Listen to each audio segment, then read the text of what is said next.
Alright, let's begin this comic book throwdown. No one's going to be quiet upstairs, so I guess I have to do it like this anyway. Some really bad stuff these last 3 weeks. A lot of mediocre, and some really, really excellent stuff. We'll start with the bad. Worst for the last 3 weeks goes to Obi-Wan and Anakin, number 5. What a waste of time. This story did not need to be told. One of the villains dies. Well, the open and the closed. Yeah, what original names. I know, right? It's so stupid. Well, they get the whole mechs and they're fighting in mechs. Yeah, blimps and mechs. How original. What a load of shit. That's what this comic was. Shit. Like, they fight each other, and Obi-Wan calls for reinforcements, but the kids, the kids are going to be the future, blah, blah, blah. Anakin is tied up for half the issue, and then he saves the day, and he turns out he's going to stay with the Jedi Order. What a fucking surprise. I mean, who would have thought that would happen, It's not like Episode 2's canon or something, It's like, what a waste of time. It was genuinely awful. It was fucking crap. Seriously, this may be the worst Marvel miniseries I've ever read. It was just feces, is what it was. Feces. Don't pick this up. 0 out of 5 stars. Wipe your ass with it in your comic book shop. Take a shit in it. Burn it in the store. Preferably don't actually do that because that would be arson. But yeah, terrible. Throw it away. Next goes to Batman 52. Batman 52 was pretty bad. Why? Because it didn't need to exist. Batman 51 was a great way to end the series with the whole that Gotham doesn't need Batman. They can take care of themselves for one night and Batman can relax. That's a cool way to end this run where all these humongous events happen to Batman that shake up and destroy Gotham over and over and over again. And it was nice to have that. 52, we talk about Batman training again. I mean, this new 52 spent a whole fucking long time talking about Batman training and all the places he learned stuff from. Part of the problem with this issue is Greg Capullo is not on art. I don't remember who is, but everyone was excited for him. And the art's not bad. It's just so different that it's not really worth reading. I wouldn't recommend it because it's such a waste of time. It doesn't do anything. It doesn't tie into the rebirth at all. It's just a humongous waste of time. And he has this notebook, and it's the most prized possession he has, and he has it in a low bank, and someone steals it, and he takes it back. It was so dumb. It was a throwaway Batman story, and just an awful way to close out the run. 2 out of 5 stars. Next, we get Star Wars number 19. For a storyline that was pretty decent, at least Leia's storyline, Han and Luke's is just dumb. But at least half of it was decent, so I mean that's a step up from this god-awful series. We get the reveal of who this Bane/Red Hood villain is, and in all honesty, I guess this 2 issues into this whole Rebel Jail arc. It's this spoilers, and yes, I'm going to go into heavy spoilers with this. It's the spy from the annual.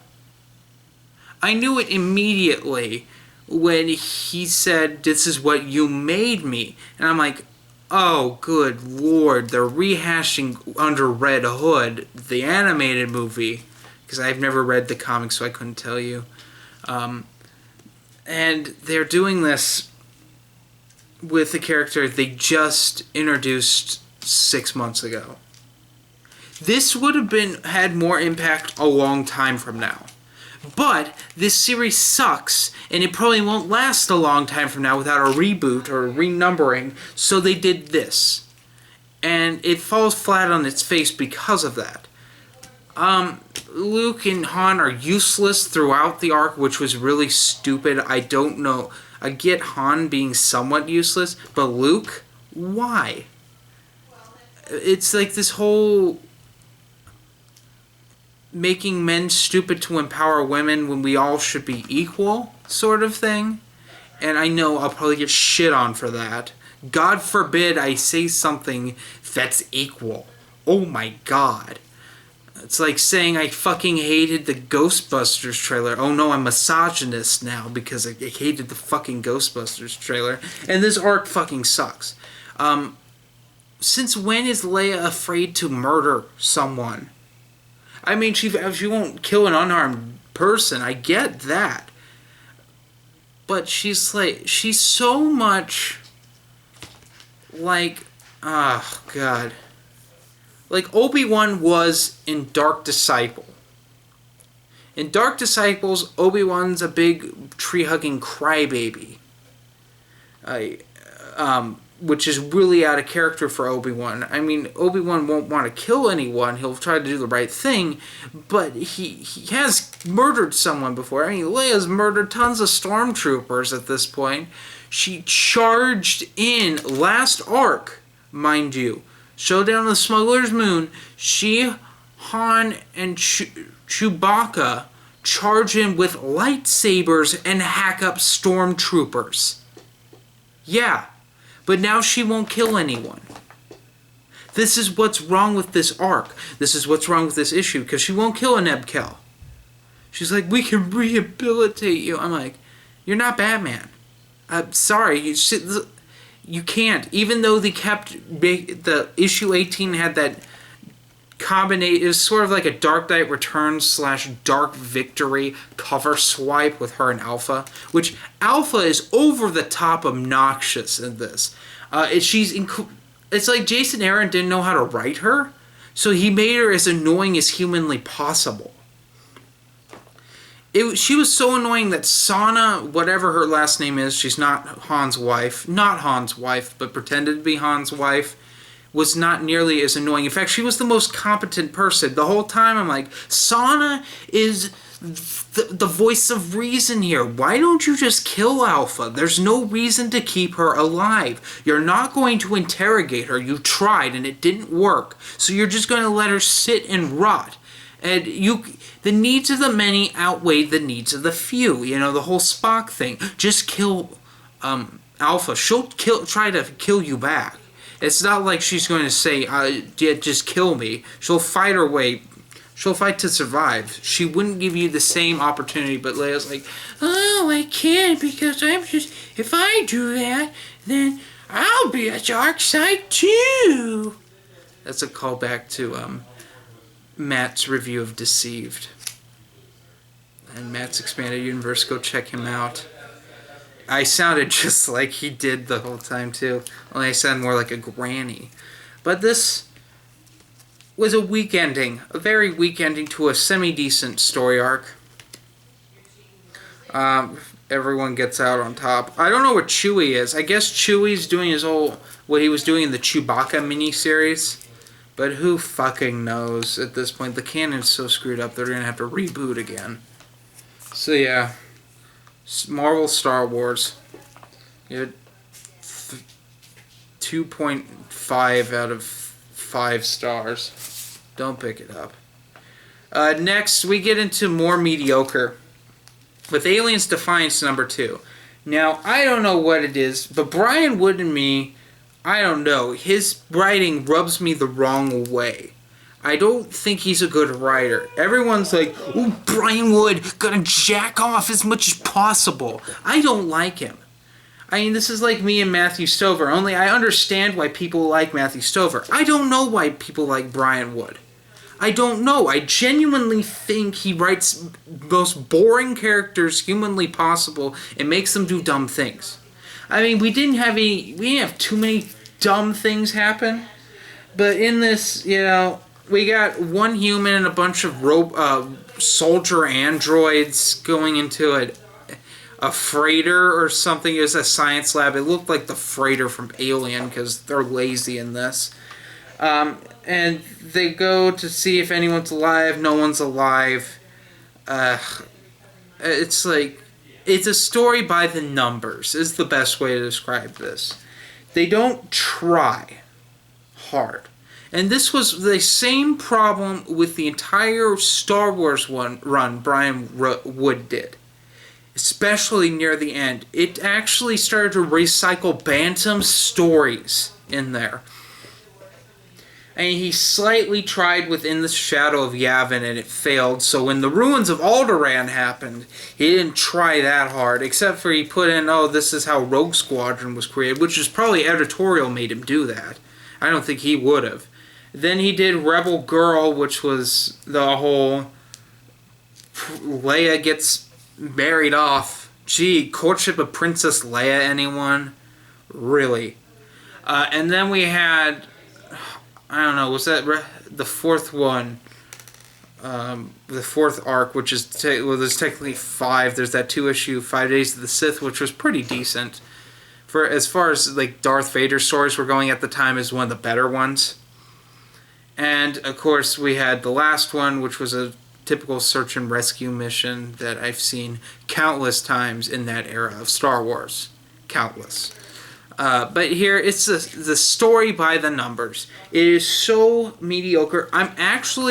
This is on the cutting room floor right now for me to pick up because I don't want to read this. It's so boring. It's an ongoing. It's a $3.99 ongoing, and I don't feel like I'm getting my money's worth out of it. So, it's 3 out of 5 stars. Read it on the shelf. You don't need to pick this up. Next, we got another digital book here, Revenger and the Fog #2. Now, I've never talked about Revenger on this channel, but I have wanted to. Revenger is done by Charles Forbesman, and it is a Comixology submit book. He submits it directly to Comixology, and it goes for $1.99. They are really violent stories about this ex-stunt woman who just, for hire, she revenges people. You call her up, and she just murders the shit out of people. Well, The Fog, this is a prequel to the first arc in the one-shot that came out last year. The Fog is this group she was rolling with for a while. I guess after her backstory is her son was horribly murdered by like a pimp or something, or it was her child. I can't remember if it was a son or daughter at this point. It's been a while since I read the first arc.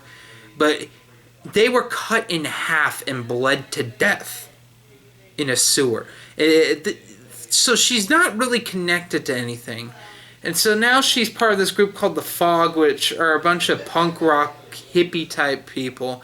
And I say hippie just in the style, sort of, but they're more punk rock. And by the way, this is sort of these comics are a throwback to like the early 80s, late 70s. And this latest arc is more of the 70s, in my opinion. Just that whole punk rock movement of that time. And, well, in the first issue ends, spoilers, one of the Fog is murdered. Like, straight up just, their villain called a hit out on them, and she's dead. So in this issue, we had a lot of the Fog, Revengers, like, what the hell happened? They're in mourning, and her girlfriend, Revenger's girlfriend, who his father kidnaps her. So there's only 2 members of the Fog left, and the one guy in that group may or may not have sold her out? Question mark. But there's some really cool action scenes in it. It's always a fun ride. It's a quick read. People like, oh, Revenger storylines, weird and quick, but really enjoyable. Gets 4 out of 5 stars. It's well worth your time. Next, we're going to talk about Heavy Metal Magazine 280. This was awesome. I mean, it was really entertaining. Grant Morrison is now the main editor of Heavy Metal, and what a perfect fit. I think this is what Grant Morrison has always wanted. He got to write Batman, but, you know, being part of the big two, they don't let him go as weird as he wants to be. And Heavy Metal is the perfect ground for him to write whatever he wants. Like, he wrote a really cool short story in here that's going to be a serial with aliens. I thought it was hilarious. Almost every story in here was really good. There was one god-awful one, but with heavy metal, you have to understand that it's always going to be a mixed bag. Typically, people, when you talk about heavy metal magazine, they think of the movie. And the movie is practically softcore porn with a really cool 80s rock pop soundtrack. Sam Hagar's song Heavy Metal, which is really cool. Just a whole bunch of really cool songs are on there. And it's a great animated movie for technical aspects. It's not a good movie. And like I said, it's practically porn through some of it. And heavy metal has that. Actually, I was shocked in this issue that we only had one comic with gratuitous nudity in it. But I don't know. I think we're seeing a new direction of heavy metal. There's talk of it going monthly instead of every other month. And I was looking at something, so don't quote me on it, but it looks like they're going to start their own comic book line, like they have their own single issues. Which is like, take my money, please. Because I love heavy metal. This gets 4.5 out of 5 stars. It's well worth your time. So, let's get into this. Manifest Destiny is back, ladies and gentlemen. Whoo! This was awesome. Why this was awesome? It was incredibly different than any other Manifest Destiny story has been. So last issue we had the crew slaughtered all the bird people. I mean, they went ham on them. They're fucking fried chicken now. They were roasted and shot and stabbed, and it was awesome. I mean, it was horrible. It was horrifying. And I kind of felt bad. But it was so cool. But that's not where this picks up. This picks up with a flashback with another party out in the West as they go insane. And mutiny happens. Cannibalism happens. They get stuck out there in the winter. And sightings of Sasquatch or Cyclopses. Because I don't know. It says Sasquatch there. Right there. Sasquatch part 1 of 6. But there were Cyclopses. Cyclops skulls they found near the end of the issue. And it's so interesting because it starts out with this flashback which takes up 3/4 of the issue. And at the end, Lewis and Clark and the whole party show up. And there's all these perils these people went through.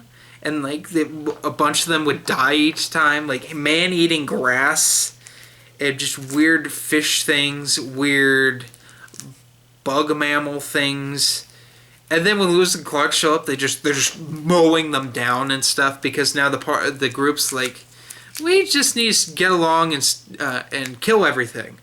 That will keep a morale up. So they all now just horribly murder everything. So, yeah, Manifest Destiny number 19 gets 4.8 out of 5 stars. And number 1, well, I should talk about the dishonorable mention this week that is bad, and I almost forgot it. So Marvel released Captain America number 1 of whatever series. It's the one that everyone's been talking about, the Hail Hydra issue. What did I think of it? It was bad.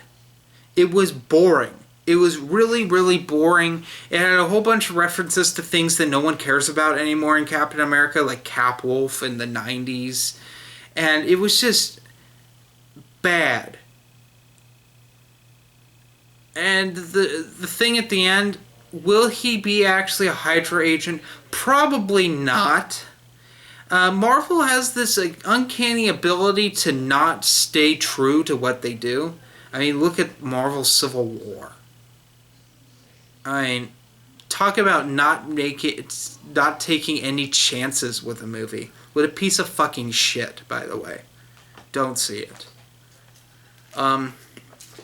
So let's get into what they were trying to attempt to compete with. DC Rebirth #1. Oh boy, this was fantastic.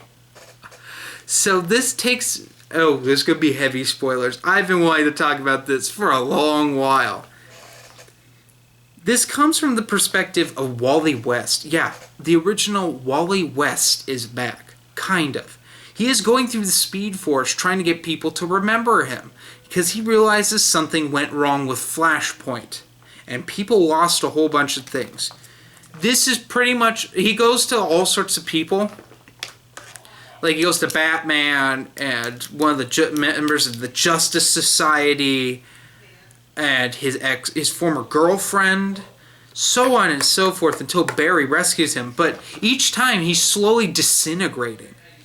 But during this, we're seeing all these DC characters we haven't seen in really forever.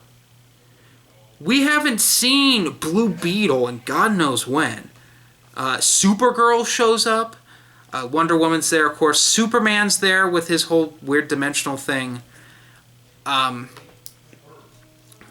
We got so many things. Swamp Thing and Constantine are hanging out. All these things are going on, and Wally West is trying to get them to save him so they can prepare to fix time. And at the end, it was the most shocking thing. Oh my god, it sounds like someone has Down syndrome up there. At the end, Batman punches a hole in the Batcave and pulls out the Watchman pin. Yeah, the Watchman pin. And we have an epilogue with a monologue from, I think, Dr. Manhattan. So anyway, guys, I am running out of time. I'm running on fumes here. The camera's almost out of memory. This gets 5 out of 5. This is the best single issue I've ever read. You guys need to check this out. It is well worth your time. Pick this up. Pick it up now. Just do it. Do it right fucking now. Anyway, guys, I hope you liked this comic book throwdown. I sure as shit did. So, see you next week with a bunch of crap, probably, because our Marvel Star Wars comes out so I can vomit it all up. Kill me. That's all.